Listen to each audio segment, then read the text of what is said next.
Hoy os traigo un crimen sin resolver en España, el brutal asesinato de la familia Barrio. El 7 de junio de 2004, el matrimonio y el hijo menor de la familia Barrios dos Ramos eran brutalmente asesinados en su domicilio, en Burgos. El crimen sigue sin estar resuelto 18 años después. Nadie ha cumplido condena por lo sucedido. Rodrigo Barrio, Julia dos Ramos y su mujer Julia dos Ramos de 47 vivían en un piso en Burgos. Tenían dos hijos, Álvaro de 12 años y Rodrigo de 16, pero solo el menor vivía con ellos, ya que Rodrigo estaba internado en Aranda del Duero.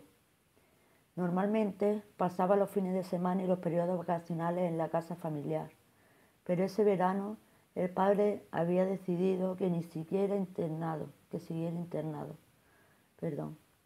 No obstante, el fin de semana del 5 de junio, Rodrigo regresó a su domicilio y estuvo con Salvador, Julia y su hermano Álvaro paseando y haciendo planes por Burgos. Cuando se marchó, la familia sería víctima de un brutal asesinato. La noche del 7 de junio, domingo, el matrimonio y Álvaro se fueron a dormir pronto. Entrada la madrugada, alguien accedió al edificio, subió hasta el ático en que vivía la familia, abrió la puerta y mató a las 3 personas que se encontraban en el domicilio. Cuando los familiares del matrimonio al día siguiente no pudieron contactar con ellos, pues se extrañaron y decidieron acercarse a su casa a ver si le había pasado algo. Fue entonces cuando se encontraron con la sangrienta escena. Salvador yacía en la cocina, cubierto de sangre. Le habían asestado hasta 50 puñaladas. Julia estaba en la cama, con 17 cortes alrededor de todo su cuerpo. El hijo de 12 años se encontraba en medio del pasillo, con hasta 32 navajazos. Todos ellos presentaban un corte profundo en el cuello. Quien los había atacado quería asegurarse de que los mataba antes de abandonar la vivienda.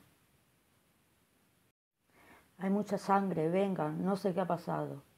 Esas fueron las palabras que registraron los agentes del 091 antes de acudir al lugar del crimen. En todas las pistas que buscaron, solo encontraron la huella de una zapatilla deportiva de la marca Dunlop, del número 42. Por lo demás, no había restos de ADN por ninguna parte, y la cerradura no estaba forzada. Eso hizo pensar a los investigadores que o bien el asesino era un conocido de la familia al que estos le abrieron la puerta o tenían la llave del domicilio. Tampoco habían robado nada y por eso se creyó que el móvil del asesinato era la venganza. Salvador era empresario agrícola, se dedicaba al cultivo de cereal y girasol y había amasado una pequeña fortuna. También era alcalde de una pequeña localidad burgalesa que se llama la Parte de Bureba. No vivía allí, pero iba y venía desde Burgos. Unos días antes de que lo mataran, comenzó a realizar gestiones para adquirir una máquina para su producción, tasada en 120.000 euros. En el pueblo no quedó constancia de que tuviera ningún enemigo. Las primeras hipótesis, las primeras sospechas se depositaron de forma casi unánime sobre Rodrigo, el hijo mayor. Así comenzó la conocida como Operación Caín, denominada así por la policía, ya que la principal hipótesis de los agentes era que el joven había orquestado el crimen bajo un trastorno de príncipe destronado. Este fue quien heredó toda la fortuna de su familia, casi 1.000.000 de euros, y ya se le conocía por ser un muchacho conflictivo.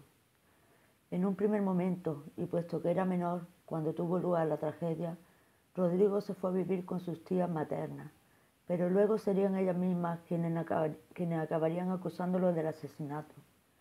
En el año 2007, cuando éste ya había cumplido la mayoría de edad, los investigadores terminarían por detenerle como principal sospechoso del asesinato de sus padres y su hermano.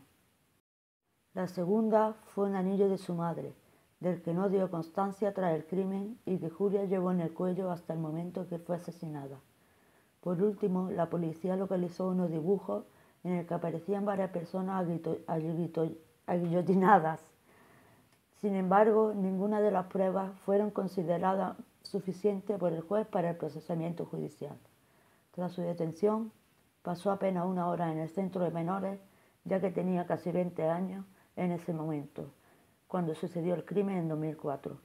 Apenas aún contaba con 16. Los fiscales y la jueza tacharon las investigaciones de la policía de meras hipótesis y conjeturas. Son un castillo de supuestos indicios, levantando con cimientos de barro. Subrayan y califican el auto como elaborado como una necesidad ciega de buscar respuestas. Siguió imputado en el caso hasta el 2010. Después de aquello, Rodrigo denunciaría a su familia materna por amenazas contra él, ya que estaban seguros de que era el autor de los hechos. Giro de 180 grados. La investigación por la muerte de los Barrios se quedó en punto muerto hasta el 25 de agosto de 2011, cuando Ángel Ruiz, un vecino de la parte de Bureba de 52 años, atropelló con su coche a Rosalía Martínez, una anciana que había discutido con él porque le había pisado sus girasoles con su tractor. Este homicidio llevó a la Guardia Civil al registro de la casa del Angelillo, como se le conocía en la zona, y allí encontraron algo que lo relacionaría directamente con la familia Barrio. Ángel tenía la llave del despacho de El Salvador. Al parecer, una de sus costumbres era robar llaves de otras personas y guardarlas en un gran cajón de su casa. Los investigadores también descubrieron que Ángel había contratado a un sicario búlgaro unos años antes para cometer un asesinato en Bilbao, que nunca llegó a producirse. Pero el hallazgo más sorprendente fue descubrir que Ángel Ruiz había sido el autor de unas pintadas que aparecieron en el panteón familiar de los Barrios en el día del entierro. En él aparecían pintarrajeadas frases como «te lo mereces, cabrón» o «hijo de puta». Además, el funeral tuvo que ser interrumpido durante varios minutos porque alguien estaba acelerando a propósito el tractor para molestar con el ruido. Esa persona también resultó ser Angelillo. Según su propia versión, al ser detenido en 2004, hizo la pintada a consecuencia de una disputa por la construcción del Panteón de los Barrios, para lo que tuvo que cortarle la rama de un árbol que el padre de Ángel había plantado. Ángel Martín fue condenado a 18 años de prisión por atropellar y matar a Rosalía, pero no se encontraron pruebas suficientes para incriminarlo por el asesinato de los Barrios. La investigación se encuentra bajo secreto de sumario desde 2017, a la espera de que el delito prescriba si no se encuentra el autor o autores del crimen. Gracias por escucharme y suscribiros al canal para más historias.